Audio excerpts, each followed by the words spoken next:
Assalamu alaikum, урматтуу мекендештер. Бүгүн 17-декабрь. Кайрадан эле мен сиздерге чөп базарга келип, чөптөрдүн баасын тартып сиздерге маалымат жеткирип кызмат кылганы келдим. Видеого лайк басып койсоңуздар, колдоп коесуздар.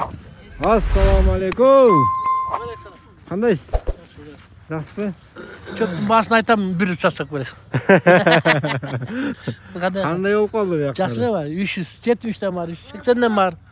Өткөн базарда 400дөн болуптур, 400ден да бар, 380ден да бар, 370ден да бар.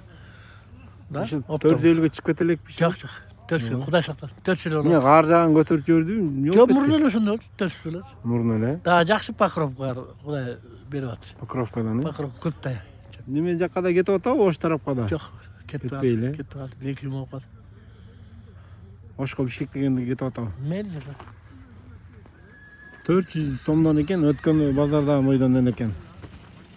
380ден. Оу. О. Мен нары авторынакка барам азыр. Авторынакка. Туугандар, чөп туура өткөндө базар мойдон.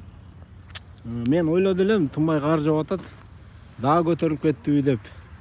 Кичине кыжалат болуп келди элем. Ошол мойдон. Жапайчы аралашкандары 300дөн башталат. Тазалары 400гө чейин. Самандардын баасын билип коелучу. Саман канча экен, Аксакал, саман? Бар, тектон. Аксакал, саман баарын айтып коюңуз, самандын. Саман баарын сурап. Ошу блядь. Саман баарын айтып коюңузчу. Я. 200 сом, Өзүнөн сураңыздар. Самандары 200 сом. 200-250. Видео лайк басып коюңуздар.